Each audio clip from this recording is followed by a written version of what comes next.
Welcome to women's corner. ఎలా ఉన్నారు అందరూ? మరి ఈరోజు ఒక ఇంట్రెస్టింగ్ రెసిపీ నేను మీతో షేర్ చేసుకోవాలనుకుంటున్నా. దానికి కావాల్సిన ఇంగ్రీడియంట్స్ ఇవి: సన్నగా తరిగిన ఉల్లిపాయలు, కొత్తిమీర, అలాగే ఉడకబెట్టుకున్న బఠానీ అండ్ ఆలు, టమాటో ప్యూరీ, గరం మసాలా, అల్లం వెల్లుల్లి పేస్ట్, ఇంకా జీరా పౌడర్, పచ్చిమిర్చి, అలాగే కొన్ని జీలకర్ర. సో పక్కన బాండీ పెట్టుకుని ఆ బాండీలో ఆయిల్ వేసుకుని హీట్ అయ్యేదాకా వెయిట్ చేయాలి. ఆ కొంచెం ఆయిల్ వేడి అవ్వంగానే ఇక్కడ చిన్న ప్లేట్లో జీలకర్ర పెట్టుకున్నా కదా, ఆ జీలకర్ర అందులో యాడ్ చేసేస్తాను.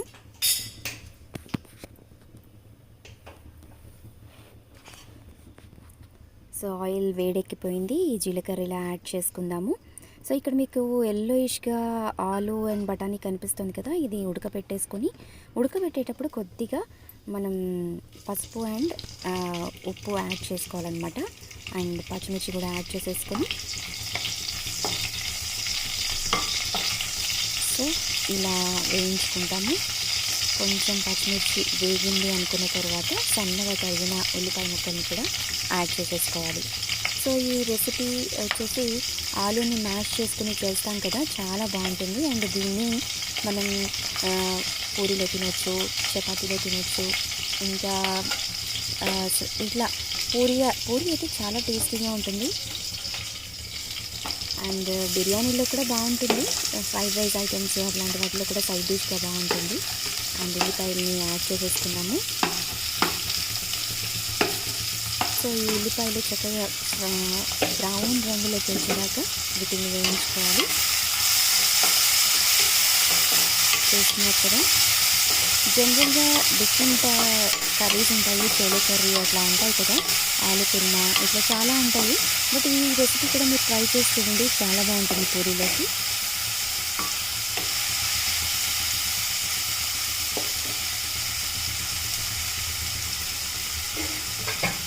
సో చక్కగా అవి వేగిపోతూ ఉన్నాయి.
వేగిపోయిన తర్వాత ఉల్లిపాయలు పచ్చిమిర్చి అన్నీ వేగాయి కదా, అది వేగిన తర్వాత ఇందాక చెప్పుకున్నాం కదా మనం కొంచెం అల్లం వెల్లుల్లి పేస్ట్ కూడా యాడ్ చేసుకున్నాము. సో ఇది అల్లం వెల్లుల్లి పేస్ట్ ఈ మధ్య అందరూ ఇంట్లో ప్రిపేర్ చేసుకుంటున్నారు, బయట నుంచి కొనుక్కు రాకుండా. అండ్ ఎప్పటికప్పుడు అలా రెడీమేడ్ అంటే ఇంట్లో చేసుకుంటేనే ఎంతో బాగుంటుందండి. రెడీమేడ్ దానికన్నా కూడా ఫ్రెష్గా చేసుకోవాలి. ఇప్పుడు కూడా అల్లం వెల్లుల్లి పేస్ట్ స్టాక్ పెట్టుకోకూడదు. అండ్ నేను ఇక్కడ చెప్పినటువంటి garam masala and jeera powder కూడా ఇందులో యాడ్ చేసేసుకోవాలి.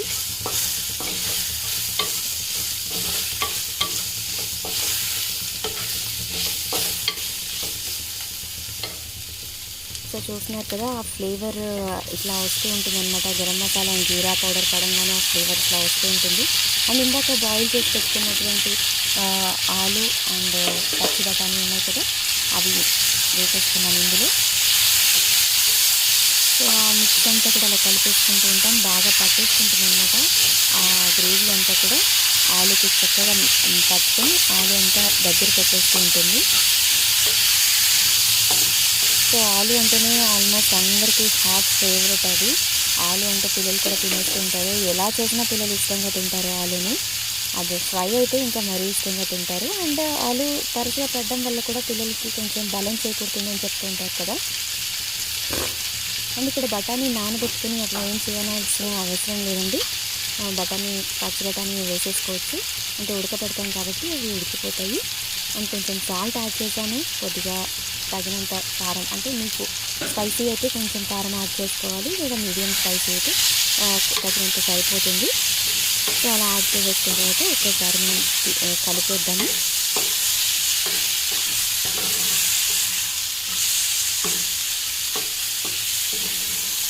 ఎంత మంచి ఫ్లేవర్ వస్తుంది అంటే ఒక రకమైన ఆ సువాసన చాలా అద్భుతంగా ఉందన్నమాట. చాలా బాగుంటుంది కర్రీ కూడా, అండ్ ఇష్టంగా తింటారు పిల్లలు. తొందరగా కూడా అయిపోతుంది. మీరు బ్రేక్ఫాస్ట్ ఇలా కూడా చేసుకోవచ్చు, ఆర్ ఎల్స్ నైట్ టైం అయినా చేసుకోవచ్చు. ఇక్కడ టమాటాస్ అన్నీ కూడా దాని ఏంటి మిక్సీ పట్టేసి ప్యూరీలా చేసుకొని దాన్ని యాడ్ చేసుకోవచ్చు. ఇలా ఎందుకు చేస్తాము అంటే కొంచెం గ్రేవీ రావడం కోసం చేస్తాము. అది చాలామంది టమాటా ముక్కల్ని యాడ్ చేసేస్తూ ఉంటారు. దానికన్నా కూడా కొంచెం గ్రేవీలా చేసుకుని, అంటే మిక్సీ పట్టి ప్యూరీలా చేసుకుని యాడ్ చేసుకుంటే చాలా బాగుంటుంది, అండ్ టేస్ట్ కూడా బాగుంటుంది. ఇంకా ఇందులోనే కొంచెం పచ్చిమిర్చి అండ్ వెల్లుల్లి కూడా వేసి గ్రైండ్ చేస్తే ఇంకా బాగుంటుంది. సో ఆ కారం అనేది దానికి పడుతుంది అన్నమాట.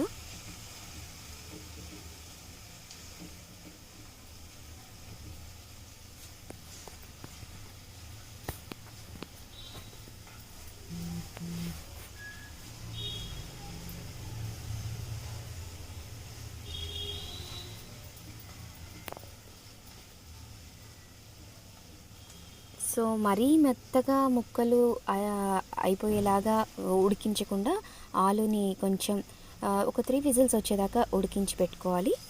అండ్ తర్వాత ఇది ఇలా మ్యాష్ చేసుకుంటూ ఉన్నాం కదా. సో గ్రేవీ కర్రీ తొందరగా మనకి రెడీ అయిపోతే మనం పూరీలో తినేయచ్చు.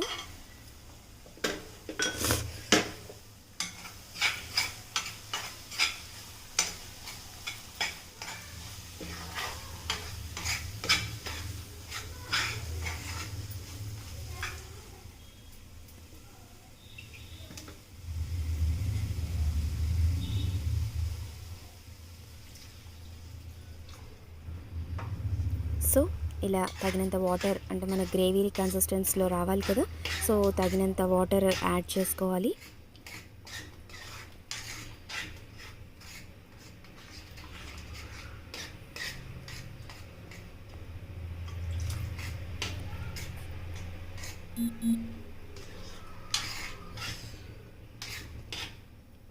ఇలా వాటర్ యాడ్ చేసుకుని కొంచెం సేపు బాయిల్ అవ్వనివ్వాలి.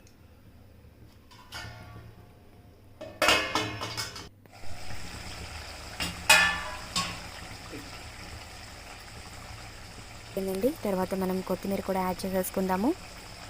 చూసారా గ్రేవీ ఎలా వచ్చేసిందో.